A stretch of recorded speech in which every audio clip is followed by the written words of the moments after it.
누가복음 23장 42, 43절입니다. 이르되 예수여 당신의 나라에 임하실 때 나를 생각하소서 하니 예수께서 이르시되 내가 진실로 내게 이르노니 오늘 네가 나와 함께 낙원에 있으리라 하시니라. 아멘. 예수님과 사형수에 대합니다. 사형수가 옆에 같이 나무에 매달려 있는 예수님한테 이렇게 말합니다. 예수여, 당신의 나라에 임하실 때 나를 생각해 주십시오. 예수님 어떻게 답합니까? 장담하십니다. 정말로 나한테 말한다. 오늘 너가 나와 함께 낙원에 있으리라 하는 대화를 우리가 들었습니다. 예수여, 나를 생각해 주십시오 하고 말하는 사람은 누굽니까? 1급 사형수입니다. 형 진행 중에 있습니다. 대화를 듣고 어떤 느낌이 드십니까? 어떤 생각이 드십니까? 사형수 좀 어이없네. 자기 주제를 모르는 거 아니야? 악하게 살아놓고 예수님 만났다고 죽는 순간 나를 생각해 주십시오. 철면피 아니야? 제 생각입니다. 어떤 사람은 이 사람 부탁을, 기도를 예수님이 들어줘야 할까요? 들어주면 안 되지. 그러니까 일양 영화 나오는 거 아니야. 크리스찬들 마음대로 해놓고는 용서받았다고 그러는 거 아니야. 제가 복음 전할 때 어떤 분도 주님 나라 천국 알고 봤더니 개나 소나 다 가는 나라더라. 우리가 보고 있는 입장에서는 사형수를 용서해 주라고 하시겠습니까? 용서하면 안 된다고 생각하시겠습니까? 그런데 그렇게 생각하는 본인이 사형수라면 어쩌다가 죽을 짓을 해버렸습니다. 죽을 짓을 해버린 나의 입장이라면 혹시라도 긍휼을 베풀어 주십시오 하는 마음이겠습니까? 저는 이 대화를 보면서 이런 기가 막힌 순간이 있을까? 우리 주님 바로 들어주신단 말입니다. 이 사람 입장에서 얼마나 감격스러운 순간이었을까? 영광스러운 대화였을까? 행복한 대화였을까? 이 장면을 제가 한 문장으로 정의를 못 내렸습니다. 여러분이 들어보시고 각자가 합당하다고 생각하는 형용사를 붙여보시기 바랍니다. 아름다운 장면, 대화, 아름다운 만남 되시겠습니까? 제가 왜 이렇게 아름다운 대화야, 아름다운 만남이야, 이런 영광스러운 순간이 처음엔 좀 어이없어 했던 마음이 이렇게 바뀌었습니다. 들어보시겠습니다. 사형수를 먼저 생각해 봅니다. 적어도 이 사형수는 자기가 누구인지 알았습니다. 41절 봅니다. 우리는 우리의 행할 일에 상당한 도움을 받는 것이니, 네, 자기가 죽을 짓을 한, 악한 짓을 한, 사형에 해당하는 짓을 한 죄인인 것을 알았습니다. 죄인인 것을 알았다는 말은 그 죄인이 되기까지의 자신의 영혼의 빈곤함, 비천함, 자신의 영혼의 없음, 어리석음, 무지를 아는 자이겠습니다. 나는 죄인입니다. 그의 고백입니다. 나는 흙입니다. 벌레입니다. 나는 더러운 자입니다. 지렁이입니다. 모든 하나님의 사람들이 고백한 지점입니다. 이사야 6장 5절입니다. 하나님 존전에서 나를 보니 부정한 사람입니다. 부정한 내 백성들입니다. 41장 14절 봅니다. 버러지 같은 너 야곱아, 너희 이스라엘 사람들아 두려워 말라. 우리를 벌레 같은 야곱아, 지렁이 같은 야곱아 합당하다고 생각합니까? 아니면 내가 왜 벌레야? 내가 왜 지렁이야? 나는 만물의 영장 사람인데 아직 하나님 앞에 서보지 않은 자의 고백입니다. 하나님 앞에 서보면 나는 흙입니다. 먼지입니다. 더러운 자입니다. 벌레입니다. 그렇게 고백할 수밖에 없습니다. 그런데 이런 벌레 같은 우리를 하나님이 자녀 삼으셨다는 겁니다. 우리랑 격을 같이 하신다는 겁니다.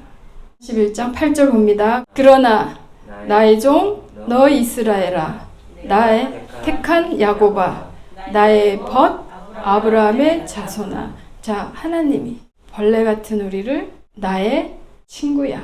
너가 아브라함의 자손이라면, 예수 그리스도의 후손이라면 너는 나의 친구야. 우리가 사는 소망 아닙니까? 우리를 생기 있게 해주는 믿음 아닙니까? 그래, 나는 벌레야. 죽을 죄를 물 마시듯 마시는 죄인이야. 다 아는 줄 알았더니 내가 듣고 보고 배운 것만 아는, 발작 나서면 아는 것이 하나도 없어 쩔쩔매는 어리석은 자구나. 온갖 선입관과 편견에 사로잡혀 내가 아는 것만 옳다고 말을 하는 고집장이였구나. 아는 자들이 비로소 가슴을 치며 나의 어리석음을 보았으니까요. 나의 영혼의 천박함을 보았으니까요. 나의 영혼의 빈곤함을 툭하면 벌벌 떨려. 아파. 깜깜해. 어두워. 그것밖에 모르고 그것만 붙들고 사는 나는 부정한 자입니다. 그러한 자들이 어디에 이런 내가 구원받을 곳이 없을까? 어디에 크신 지혜가 없을까? 무릎을 꿇는 자들 아닙니까? 이런 내가 구원받을 곳이 없는가? 찾는 자들입니다. 예배 장소가 없는가? 기도할 곳이 없는가? 하나님을 찾는 자들이 되는 것입니다. 우리 또한 그래서 이 자리에 이렇게 달려나온 사람들입니다. 그 사형수 또한 할 수만 있다면 구원받고 싶지 않았겠습니까?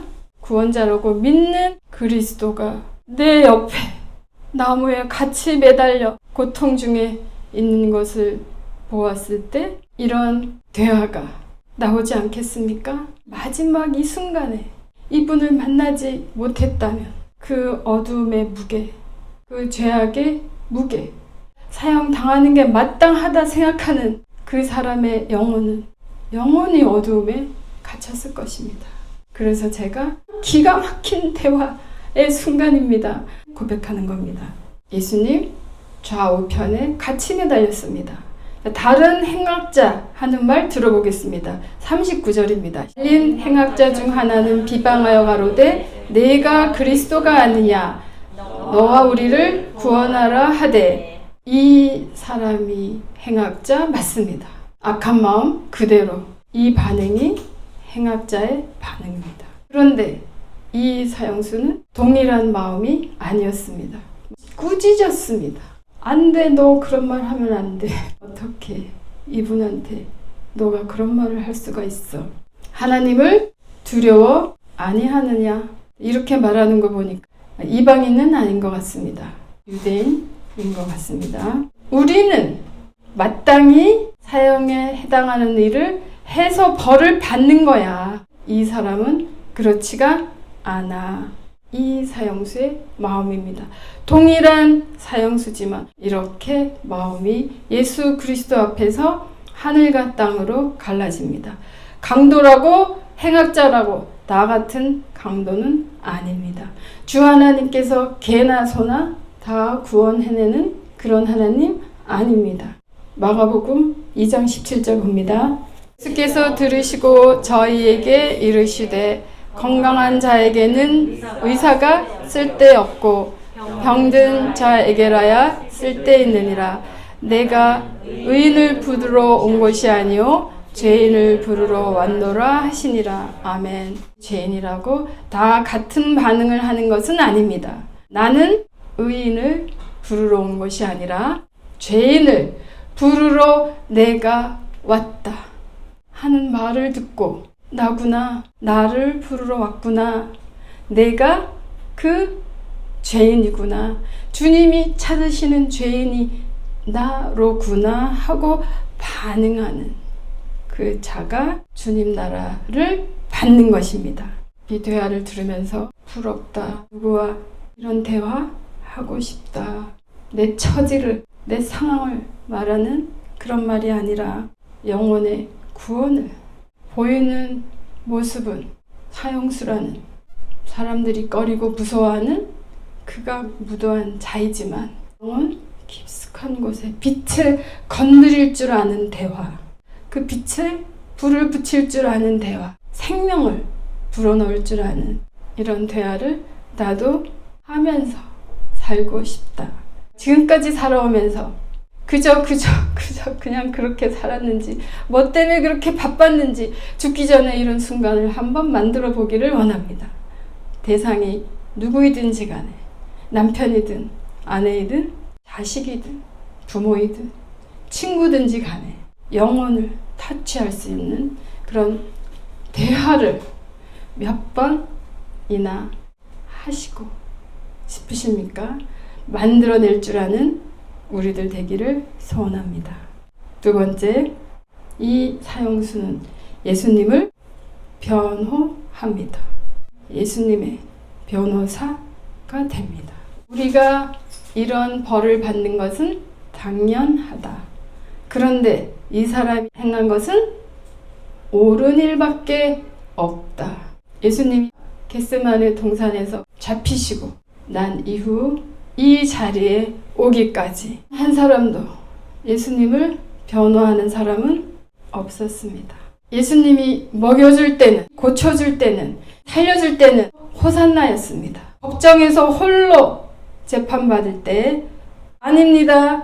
나는 저 사람이 무슨 나쁜 짓을 했는지 모르지만 나를 살렸습니다. 나를 먹였습니다. 나를 고쳐주었습니다. 한 사람도 없었습니다. 변호인이, 예수님 편들어주는 사람이 없었습니다. 수제자 베드로 어떻게 했는지 우리가 압니다. 베드로가 그랬다면 말할 것도 없습니다.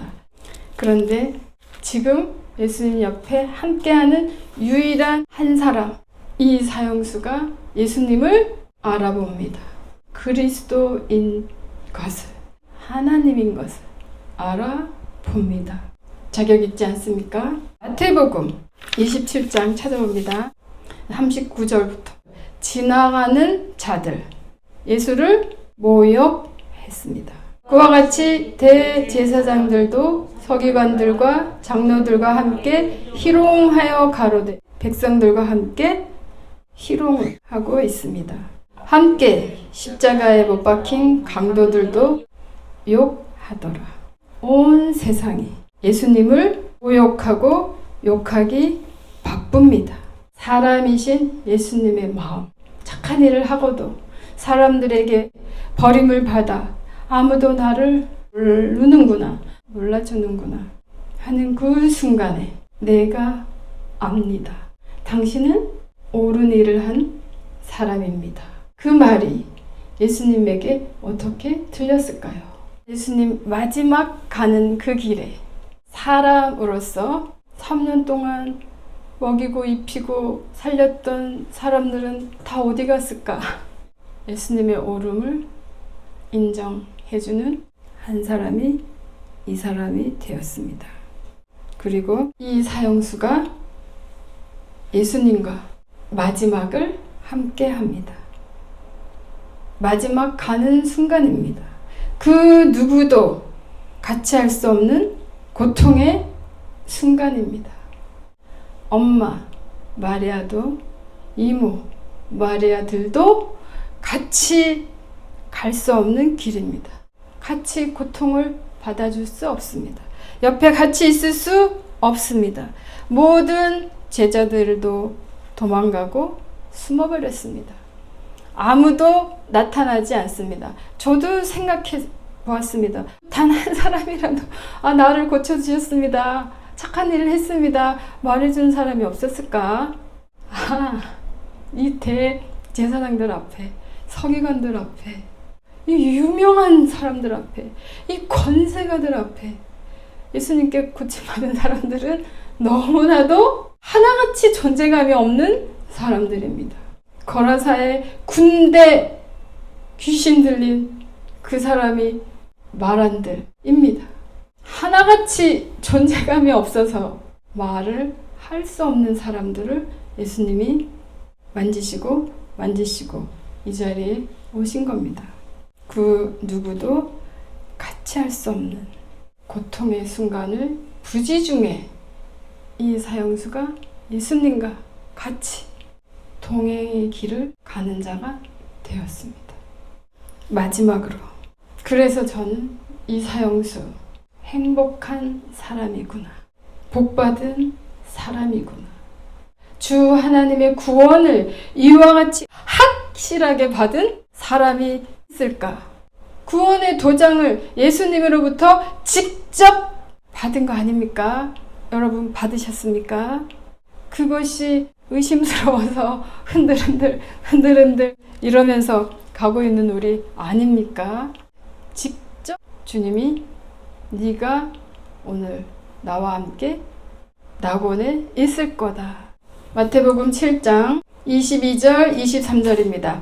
그날에 많은 사람이 나더러 이르되 주여 주여 우리가 주의 이름으로 선지자 노릇하며 주의 이름으로 귀신을 쫓아내며 주의 이름으로 많은 권능을 행치 아니하였나이까 하리니 그때 내가 저희에게 밝히 말하되 내가 너희를 도무지 알지 못한다. 세상 살면서 선지자 하는 일이 귀신을 쫓아내는 축사 사역을 하는 주의 이름으로 능력을 행하는 권능의 사람들, 하나님의 사람들, 천국의 기득권자들, 주의 이름으로 이런 일을 하다가 주님 앞에 섰는데 주님이 무엇이라고 말합니까?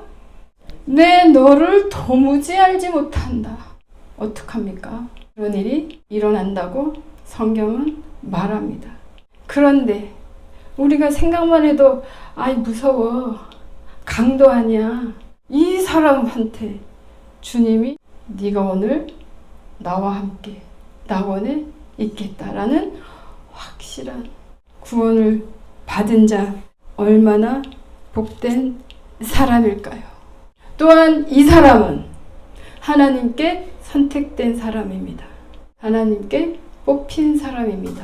우리가 하나님을 악을 선으로 바꾸는 하나님, 저주를 축복으로 바꾸는 반전의 역전의 하나님으로 알고 있습니다. 이 사형수에게 하나님은 또한 그와 동일한 하나님입니다. 이 순간 이 사람을 극적으로 구원해 냅니다. 하나님의 구원의 넓이와 깊이를 또다시 확인할 수 있는 장면입니다. 예수님이 창세전에 예비된 것이라면 이 시간에 이 장소에 골고다라고 하는 해골의 곳에서 십자가 나무에 매달려서 어린 양으로 죽기로 이미 창세전에 예비되었습니다. 그렇다면 이 사형수 또한 마지막 예수님과 함께 할 수 있는 베드로 수제자를 제키고 엄마 마리아를 제키고 그 세상 사람 누구도 제키고 예수님 옆에서 이렇게 죽음을 맞이하기로 예비된 사형수입니다. 예수님이 하나님일진데 그렇다면 예수님이 직접 뽑은 선택한 사람입니다. 내가 십자가의 고통을 지고 가는 마지막 순간에 내 옆에 함께할 사람은 바로 이 사형수입니다. 이 사람이 험한 세상을 살면서 세상을 이겨보려고 강도가 살인자가 되었을 수도 있습니다. 세상에 지지 않으려고 강도가 살인자가 되었을 수 있습니다. 얼마나 험한 삶이었겠습니까? 험악한 삶을 살았겠습니까? 이렇게 몸부림치면서 험악한 삶을 살 때 마지막 그 순간에 영광의 그리스도를 만날 준비가 되어 있다는 것을 알았겠습니까? 자신의 영혼이 구원받을 빛나는 순간이 형벌받을 그 자리라는 것을 상상이나 했겠습니까? 주님이 직접 뽑은 사형수입니다. 주님이 만나주고 주님이 만져준 수많은 존재감 없는 사람들, 그 중에 왕 중에 왕 아닙니까? 어떻습니까? 그래서 저는 이 장면이 합당한 단어를 찾을 수 없는 기가 막힌 장면, 아름다운 대화라고 생각을 했습니다. 우리 주 하나님이 이렇게 하셨다면 못 구원할 사람이 없습니다. 이 사람을 이렇게 구원하셨다면 구원하지 못할 사람이 없습니다. 어떤 죽을 죄를 지은 사람이라 할지라도 주 예수 그리스도 앞에 나와서 납니다. 나를 구원해 주십시오 하는 그 자가 하나님 나라를 받는 겁니다. 선물로 받습니다. 하나님 앞에서 나는 안 돼. 절대 나는 안 돼. 할 수 없어. 없습니다. 안 됩니다. 못합니다. 할 수 없습니다. 아닙니다. 이런 사형수를 행복한 자로 구원해내신 주님이 나의 하나님이심을 믿고 열심히 나의 이야기를 만들어가는 한 주간 되시기를 원합니다.